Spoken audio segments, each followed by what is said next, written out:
Sri Gurubhyo Namaha. Harihi Om. Jai Shri Ram. Welcome to our next episode in our complete reading of Srimad Valmiki Ramayana.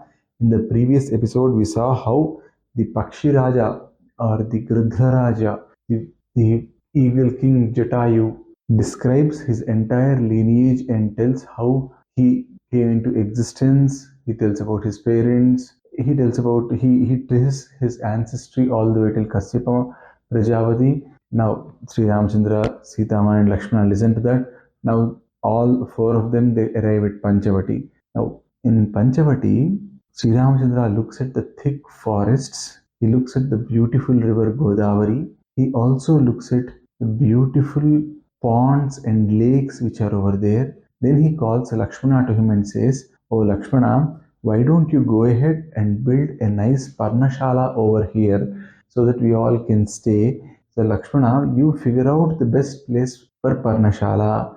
Now Lakshmana says, "Oh Sri Ramachandra, I understand you want me to figure out a place which has got good water supply, which is closer to Godavari river and all. But oh Sri Ramachandra, I am not an independent person to take calls like this. I am always dependent on you. Hence, oh Sri Ramachandra, you tell me, you show me the right place in which I need to go ahead and construct that Parnashala. I would just go and do it. You don't leave the choice of the place to me." Then Sri Ramachandra goes around. He looks at a place which is very good, which is promising, which is quite close to water, which is also close to the river. And in that place, from where a lot of trees, a lot of mountains could be seen, the place where staying would be much easier, the place which is safer relatively from the other places when compared to the wild animal attacks. Such a place Sri Ramachandra chooses, a place with a lot of natural protection. That place Sri Ramachandra chooses and asks Lakshmana to go ahead and build the Parnashala over there. He actually describes the place, he actually tells about all the types of trees which are all there and all. Immediately, Lakshmana swings into action. He gets the raw materials needed. He then brings a lot of mud and he brings sticks. So with the sticks, he creates a basic structure. Then he puts a lot of mud on it, and and he finally makes a Parnashala which is not just livable but quite enjoyable. So he gets all that, and then he goes to Sri Ramachandra and says the Parnashala is ready. Sri Ramachandra becomes extremely happy and he says, "Oh Lakshmana, you are a Samardha.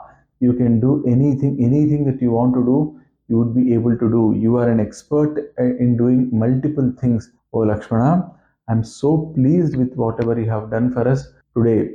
Lakshmana also is happy now. Now Sri Ramachandra, along with Sitamaa and Lakshmana, he goes into the Parnashala. They do all the needed things there, and I mean the needed pujas and all that were needed. Sri Ramachandra performs them, and after that, Sri Ramachandra starts living happily in that Parnashala. While all this was happening, the Hemanta Rutu arrives. So, what is Hemanta Rutu? Hemanta Rutu is the fifth of the six Rutus that we have. So, just before spring we have Shishira, just before Shishira we have Hemanta. So, in today's context, if you want to see when Hemanta Rutu would normally be happening, it's like the December and January months in any year. That's the Hemanta Rutu. So that's a time when you have a lot of cold, there is some good amount of chill there, and people start experiencing the peak winters slowly at that particular point of time. So once that Ritu has come, it was quite enjoyable to live in that forest. Lakshmana is happy, he is enjoying the Ritu, he is looking at the peak winter, and then it's all of a sudden he remembers Bharata. So he says to Sri Ramachandra, "Oh Sri Ramachandra, look at this Ritu, it is so good. This is that time of the year where fire and all become our very good friends. Oh Sri Ramachandra, I'm really enjoying this Ritu. Not just me, I think even Bharata would be enjoying this Ritu because he too likes this. And Bharata is also wearing a similar dress like us, Sri Rama. So I don't know how he is going to be there. Normally, people take after, many times, boys normally take after the behavior of their mothers, but in Bharata's case, it's different. He took after the behavior of our father and not of our mother. That lady has done so much of damage to all of us.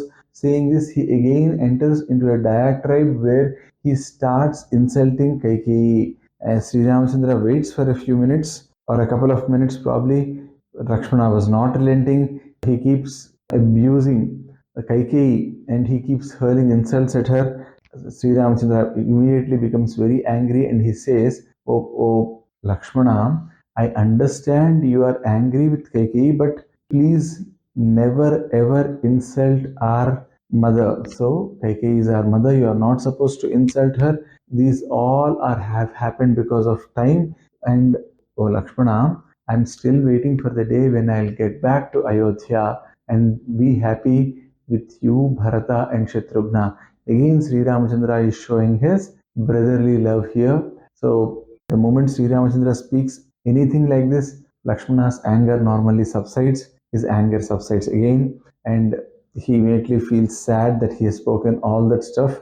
And he again praises Bharata. He again thinks of the troubles and travails that Bharata is undergoing because these people are in the middle of a forest, and many a times they might not even see a lot of these bhoga bhagyas. So the temptation and all would be less. But in Bharata's case, he is ruling a kingdom, he is seeing those comforts day in and day out, but he is leading an austere life, which is very, very tough, right? So that's the thing that Lakshmana is very, very, very happy about. He's saying that, no, look at Bharata's self-control is what he's saying here. And saying this, Lakshmana ends his argument. At this particular place, Sri Ramachandra, who is being taken care of by both Sitamaa and Lakshmana, he is very happy. He is teaching whatever he knows to both of them, and they both are also extremely happy and they are enjoying their stay there. Like this, a lot of time has passed until they had a surprise visitor in their Panchavati ashrama. Who is that surprise visitor? What happens next? That is for us to see in the next episode. Sarve bhavantu sukhinah, sarve santu niramayaha, सर्वे भद्राणि पश्यन्तु मा कश्चित् दुःखभाग् भवेत्। ओम सर्वं सद्गुरु साई महाराज स्वामी शरणारविन्दार्पणमस्तु। जय श्री राम।